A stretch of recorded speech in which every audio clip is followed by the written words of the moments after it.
ஓட்டு போட்ட மக்களுக்கு நாம உண்மையா இருக்கணும் சார். அவங்களுக்கு நம்ம எப்பயுமே நியாயமா நடந்துக்கணும். அவங்களோட நம்பிக்கைய மட்டும் நம்ம என்னைக்கும் மோசமே பண்ணிடக்கூடாது. அதனால தான் நாங்க இந்த சட்டத்த கொண்டு வர்றோம். அப்படின்னு சொல்லி இந்த 30 நாள் சட்டத்த கொண்டு வந்தாங்க தெரியுமா? கொண்டு வந்தது யாருன்னா, ஓட்டு திருடி பாஸாக்க. இப்ப அட்லீஸ்ட் இந்த சட்டத்தையாவது உண்மையா, நேர்மையா, முறைகேடு இல்லாம கொண்டு வந்திருக்கலாம்ல. அதையும் முறை தவறி கொண்டாந்து உள்ள தூக்கி கொண்டு அந்த ஜேபிசில விட்டுட்டாங்க. அட்லீஸ்ட் அது கூட பரவாயில்ல சார். இவங்க இன்னொரு மெத்தட் ஒண்ணு ஹேண்டில் பண்றாங்க. இந்த 30 நாள் திட்டத்தை எதுக்கு கொண்டு வந்தாங்க? அதை யார் யார் மேல இவங்க ஏவ பார்க்குறாங்க? இவங்க திட்டம் என்னன்றது அவங்க அதை சட்டமாக்கிறதுக்கு முன்னாடியே அத்தனை பேருக்கு நல்லாவே தெரிஞ்சு போச்சுன்னு வைங்க.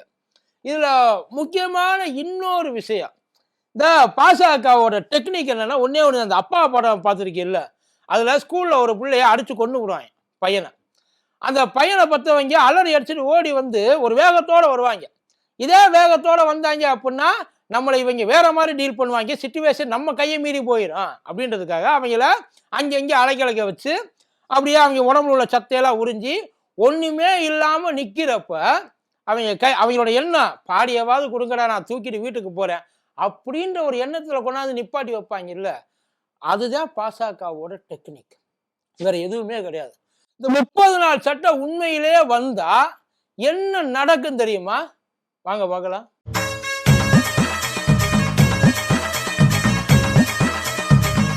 டயா பூஸ்டர் சுகரை கண்ட்ரோல் பண்ணும், உங்க ஆரோக்கியத்தை மீட்டு தரும். சர்க்கரையை கட்டுப்படுத்துறதுக்கான எளிமையான வழிமுறை, இயற்கையான வழிமுறை. அனைத்து மருந்து கடைகளிலும் கிடைக்கும். மதியம் நேரம் வணக்கம். இது மதியம் தர்பார் டா கூத்தடி கோப்பி. முக்கியமான சட்டம் இந்த 30 நாள்ல அவங்கள பதவியை விட்டு விலக்குறது. இப்படி ஒரு மசோதாவை கொண்டாந்து தாக்கல் பண்ணிக்க டைரக்டா ஜேபிசிக்கு, அதாவது ஜாயிண்ட் பார்லிமெண்ட் கமிட்டிக்குள்ள உள்ள தள்ளிட்டாங்க. ஒரு மசோதாவை முதல்ல உள்ள கொண்டு வரணும்னா என்ன நடக்கணும் தெரியுமா? ப்ரொசீஜரு. நாங்க இந்த மாதிரி ஒரு மசோதாவை தாக்கல் பண்ண போறோம், இதுதான் அந்த மசோதாவோட பிரீஃபிங்கு. இருக்கிற எல்லா அங்க இருக்கிற அத்தனை உறுப்பினர்களுக்கு அவங்க ஒரு காப்பியை கொடுக்கணும். அதை கொடுத்துட்டு நீங்களாம் படிச்சு ஏன்னா அதை படிச்சு பார்த்தா தானே தெரியும் என்ன இருக்கு என்ன இல்லை. இவங்க வந்து வெறும் டைட்டிலை மட்டும் வாசிட்டு போயிடுறாங்க, உள்ள டீட்டெயில் எதுவுமே தர்றது கிடையாது. முதல்ல அதை பண்ணணும், அதுவும் பண்றது இல்லை. இல்லையா ஒரு அனௌன்ஸ்மெண்ட் கொடுக்கணும், முன்னாடியே ஒரு அஜெண்டா கொடுப்பாங்க, அதையும் பண்றது இல்லை. நேரடியா கொண்டாந்து திருப்புன்னு இப்படி ஒண்ணு நாங்க கொண்டு வர்றோம். அதுக்காக இவங்க சட்டத்தையே மாத்திட்டாங்க சார். நேரடியா நாங்க உள்ள கொடுக்குற மாதிரி பார்த்துங்க, இந்த சுத்திக்கிட்டு போறதுக்கெல்லாம் எங்களுக்கு ரொம்ப டைம் ஆகுது, வெரி அர்ஜென்ட் அப்படின்னு சொல்லி நேரா உள்ள தள்ளிட்டாங்க. இப்போ அவங்களோட அந்த இதுபடி, அதாவது இந்த 30 நாள் ஜெயிலுக்குள்ள இருக்கிறது, முதல்ல தீர்ப்பை கொடுக்க வேண்டியது இது வந்து தண்டனை. 31ஆவது நாள் பதவியை இறக்குறதுன்றது தண்டனை. தண்டனைன்றது எப்போ வரும்னா, ஒரு விஷயத்தை தீரா விசாரிச்சு ஆராய்ஞ்சு அந்த ஆதாரங்களை எல்லாம் வச்சு பார்த்து தீர்ப்பு சொன்னதுக்கு அப்புறம் தான் அந்த தண்டனையை கொடுக்கணும். இதுதான் முறை. இப்போ இந்த மாதிரி ஒரு விஷயம் ஆல்ரெடி நம்ம கிட்ட இல்லையா?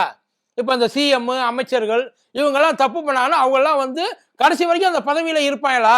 அந்த இது டூரேஷன் முடிகிற வரைக்கும் அப்படின்னு பார்த்தீங்கன்னா கிடையாது, ஏற்கனவே இருக்கு. இப்போ யாராச்சும் ஒருத்தர் கோர்ட்டில் இவர் குற்றவாளின்னு தீர்ப்பாகி ஒரு மினிமமா ஒரு 2 வருஷத்துலேருந்து மினிமம் 2 வருஷம், அதுக்கப்புறம் எவ்வளோ வேணாலும் இருக்கலாம். ஆனால் இந்த 1, 1.5 எல்லாம் செல்லாது. 2 வருஷம் அவங்க வந்து தண்டனை, இவங்க வந்து தப்பு பண்ணிட்டாங்க அப்படின்னு சொல்லிட்டா ஆட்டோமேட்டிக்காக அவங்க பதவியை பறிச்சிருவாங்க. ராகுல் காந்தி போச்சு இல்லை அந்த ஐயா மோடி மேட்ருக்கு, அதுக்கு வந்து இன்சல்ட் பண்ணிட்டாங்கன்னு சொல்லி சரியா 2 வருஷம் கொடுத்தாங்க. அது ஏன் அந்த 2 வருஷம் சரியா கொடுத்தாங்க அப்படின்னா அப்பத்தான் அந்த பதவியை பறிக்க முடியும். ஏற்கனவே அந்த சட்டம் இருக்குது, இருந்தாலும் அதையே இப்போ கொண்டாந்து இதை வந்து திணிக்கிறாங்க. இப்போ கோர்ட் என்ன நினைக்கும், நான் விசாரிக்கிறதுக்கு என்கிட்ட கேஸ் வருது, அந்த கேஸை நான் விசாரிச்சுக்கிட்டு இருக்கேன். இந்தியாவில் இது வரைக்கும் இப்படித்தான் நடக்கும், பல வருஷமாக. நான் கேஸை விசாரிச்சுட்டு இருக்கிறதுல நானே இன்னும் எந்த விதமான முடிவுக்கும் வரல, அதுக்குள்ள நீ எப்படி அவரை பதவியை விட்டு இறக்கலாம்? கோர்ட்டு கடுப்பாகுமோ ஆகாதா? இப்போ அதான் இப்போ இதை விட தீர்ப்பு ஒரு மாட்டுக்கு போயிட்டு இருக்கட்டும், ஃபர்ஸ்ட் நான் தண்டனையை கொடுத்துறேன், அதுக்கப்புறம் நீங்க அதை பாருங்க. இதுதான் அவங்களோட ப்ரொசீஜர்.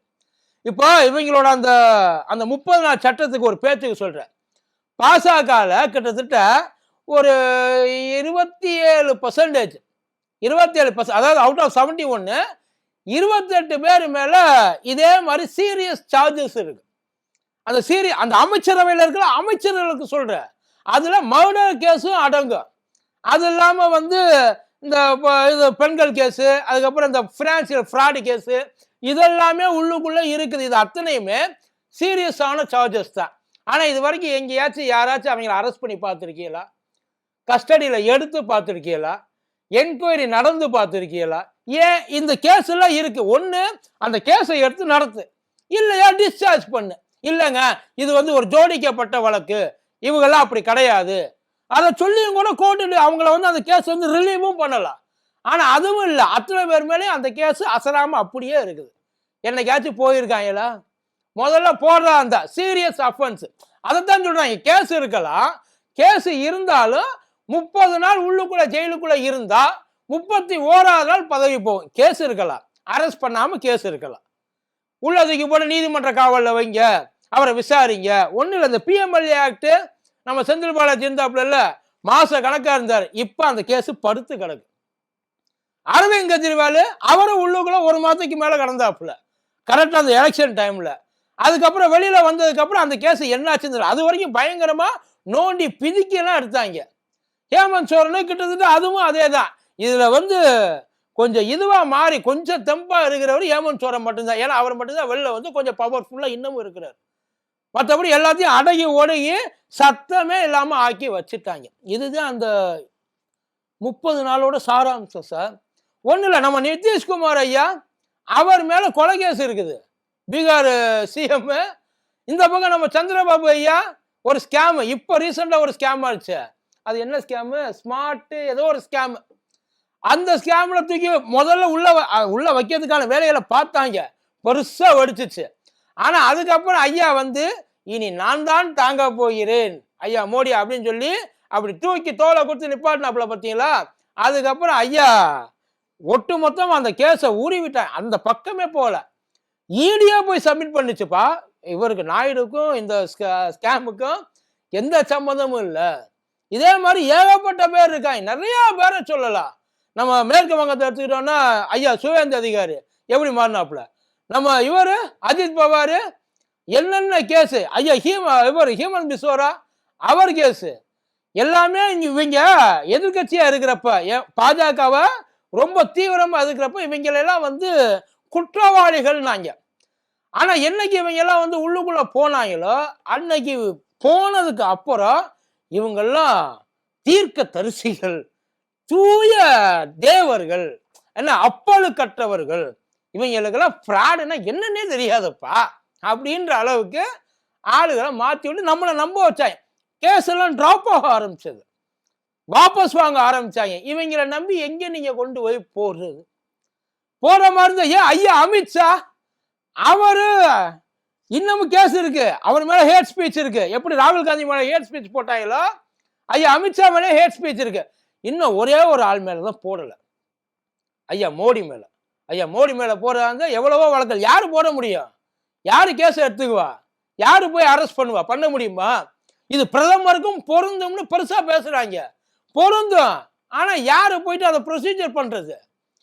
யாருக்கு தைரியம்? கேஸ் ஃபைல் பண்ண விட்டுருவாங்க. ஒன்னும் இல்லப்பா, முஸ்லீம்களை இவர் கேவலப்படுத்திட்டாரு, அசிங்கமா பேசிட்டாரு, இவர் மத கலவரத்தை தூண்ட பார்த்துட்டாரு. அந்த எலெக்ஷன் டைம்ல ஒரு கேஸை கொடுக்குறோம், பெட்டிஷன் போடுறோம், யாரு எடுப்பா? எங்க போயிட்டு கேஸை எடுக்க சொல்லுங்க. இல்ல அவர் பேசவே இல்லை, எங்க கற்பனை, இந்தியாவில் இருக்க அத்தனை பேர் காதலையும் தப்பா விழுந்துருச்சு சொல்ல புரியலா? அதை பண்ணியிருந்துருக்கலாம் இல்லையா? பட் அதை யாரும் இவங்க எதுக்கு இதை பண்றாங்க? ஒன்றும் கிடையாது. அசால்ட்டா யாரு எல்லாம் வந்து அடக்கணும்னு நினைக்கிறாங்களோ அவங்க அத்தனை பேர் மேலேயும் ஒரு கேஸை போட்ட வேண்டியது. 30 நாள் உனக்கு டைம், வேலிடிட்டி இவ்வளவுதான். 30 நாள் உனக்கு டைம். 30 நாள்ல உன்னால முடிஞ்சா நீ என்கிட்ட வந்து சேர்ந்துக்க. அதுக்கப்புறம் உன்னைய வந்து எப்படி அதை கழுவி உன்னைய வந்து கிளீன் பண்ணணுமோ நான் கிளீன் பண்ணிடுறேன். ஆனா 30 நாளைக்கு மேலே இருந்துச்சுன்னா அதுக்கப்புறம் தூக்கி கொண்டு போயிட்டு ஆட்டோமேட்டிக்கா போயிடும் சார். எல்லா இடத்துலையும் இதுதான். இதுல வேற கொண்டாந்து இவருக்கு ஜனாதிபதிக்கு அதிகாரம், அங்க அதிகாரம், என்ன நினைச்சிட்டு பண்ணிட்டு இருக்காங்கன்னு தெரியல. ஏதோ ஒண்ணு குழப்பி கொண்டு போகணும். ஏகப்பட்டது பண்ணிட்டாங்க. இந்த ஓட்டு திருட்ட மறைச்சு ஒழிச்சு மறக்கடிக்கிறதுக்காக என்னென்னமோ பண்ணாங்க. ஒண்ணுல இப்போ ரீசெண்டா வந்து அந்த இன்கம் டேக்ஸ் அந்த இது அதை போட்டதை மறுபடியும் ரிட்டர்ன் வாங்கி மறுபடியும் கொடுத்தாங்க இல்லையா? எதுக்கு கொடுத்தாங்கன்னு தெரியல. இது வரைக்கும் என்ன கேச்சு? நாங்க தப்பா பண்ணிட்டோம், எங்களுக்கு இது வந்து கொஞ்சம் டைம் கொடுங்க, இதை நாங்கள் சரி பண்ணுறோம். இது வரைக்கும் என்னைக்காச்சும் அப்படி நடந்திருக்காங்களா? யோசிச்சு பாருங்களேன். ஸோ இதெல்லாம் தான் நடக்குது. இதை கொண்டு வந்தால் முதல்ல தூக்கி உள்ளே வைக்க வேண்டியது அந்த பக்கமே ஏகப்பட்ட பேர் இருக்காங்க. சீரியஸ் அஃபென்சஸில் சொல்கிறேன் நான், வந்து ஜென்ரல் அஃபென்சஸ் சொல்லல, ஜென்ரல் கேசஸ் இல்லை, சீரியஸ் சார்ஜஸ் எல்லாமே.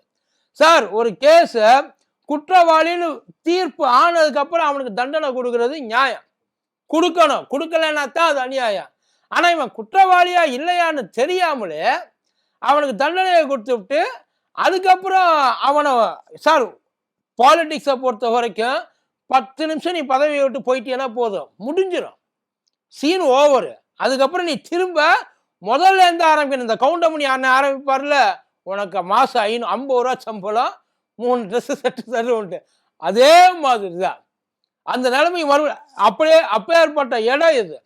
இங்கே இருக்கிற இடத்த விட்டு ஒருத்தனை உருவி வேற இடத்துல உட்கார வச்சுட்டு ஒன்றும் இல்லாமல் ஆக்கிட்டு அவனை மறுபடியும் கொஞ்ச நாள் கழிச்சு ரிலீஸ் பண்ண அவன் வேஸ்ட். அதுக்கப்புறம் உள்ளுக்குள்ளேயே வரமாட்டாங்க. மறுபடியும் ஏதாச்சும் ஒன்று இல்லை 2 தடவை இந்த மாதிரி பண்ணிட்டாங்கன்னு வைங்கள. ஒரு டைம் பண்ணிட்டு 2வது டைம் எப்படியோ கஷ்டப்பட்டு உள்ளே வந்து உட்காந்துட்டாங்க மறுபடியும் அதே இடத்துல, இல்லை வேற ஒரு இடத்துல இன்னொரு கேஸை போட்டு உட்காரங்களா, அவன் அரசியலை விட்டே கிளம்பி போயிடும். அதுக்கு தான் இந்த வேலையை பார்த்துக்கிட்டு இருக்காங்க. ஒட்டு மொத்தமாக அவங்க எல்லாத்தையும் இழுத்து பூட்டுறதுக்கு முடிவு பண்ணிட்டாங்க. யார் யாரெல்லாம் நமக்கு தொந்தரவாக இருக்காங்க, எங்கெல்லாம் நமக்கு பிரச்சனையாக இருக்குது அந்த பிரச்சனையை. ஆனால் இது போனுச்சுன்னா, கேஸு போனுச்சுன்னா உச்சநீதிமன்றம் ஒரே நேரத்தில் உதச்சி வெளில அனுப்பிச்சி விட்டுரும் அந்த மசோதாவை. என்ன நினச்சிக்கிட்டு இருக்க? இல்லை சென்ஸ் உள்ளவன் யாராச்சும் இப்படி கொண்டாந்து கேட்பானா? நீ என்ன பண்ணியோ எது பண்ணியோ தெரியாது, நீ என்ன வேணாலும் பண்ணிக்க, ஆனால் நான் இதை பண்ண போகிறேன், நீ பொறுமையாக விசாரிச்சுக்க. யார் என்ன வேலை பண்ணுவா? சார் 91 81 கேஸ் எல்லாம் இன்னும் ஓடிக்கிட்டு இருக்கு, 40 வருஷம் 50 வருஷம்னு ஓடிட்டு இருக்கு சில கேஸ் எல்லாம். அதெல்லாம் என்ன பண்ண போ, அதுக்கெல்லாம் எப்படி தீர்ப்பு சொல்லுவிய? இன்னொன்று பண்ணலாம், உச்ச நீதிமன்றம் உடனடியாக சீரியஸ் கேசஸ் இந்த மாதிரி இவங்கெல்லாம் வந்தாங்க, பெரிய பெரிய ஆட்கள், அதாவது இந்த அரசியலமைப்புக்கு உள்ள இருக்கிறவங்க வந்திருக்காங்க அப்படின்னா அந்த கேஸை ஒரு குறிப்பிட்ட காலத்துக்குள்ள, எப்படி ஜனாதிபதிக்கு அவகாசம் கொடுத்தாலும் உச்சநீதிமன்றம், அது மாதிரி உச்சநீதிமன்றத்துக்கு நாடாளுமன்றம் ஒரு அவகாசம் கொடுக்கட்டும், 6 மாதம். வேற எந்த வேலை? ஏன்னா இதெல்லாம் தான் முக்கியம். இவங்க நல்லவங்களா இல்லையா, ஃப்ராடா இல்லை உண்மையானவங்களா என்னன்றத கண்டுபிடிச்சு ஊருக்கு சொல்லணும். தீர்ப்பாவே கொடுத்துருங்கன்ற, அதை என்னத்தை நீங்க ஒத்தி வைக்கிறது? தீர்ப்பாவே கொடுத்துருங்க. அதுக்கப்புறம் மேல முறையிட்டு தீர்ப்பு ஒருவேளை அவங்களுக்கு எகென்ஸ்டா வந்தா உருவிருங்க பதவியை, யாரும் கேட்க போறது இல்லை. அப்படி ஒரு மசோதா கொண்டு வாங்களே பார்ப்போம், கொண்டு வாங்க. ஆனா எனக்கு என்ன ஆச்சரியம்னா, நம்பிக்கை நாணயம் கைராசி இதை பற்றியெல்லாம் பாசக பேசுறது தான் ரொம்ப ஆச்சரியமா இருக்கு. பரவாயில்ல, இன்னும் அவங்க நிறைய பண்ணுவாங்க. Wait and see. நன்றி.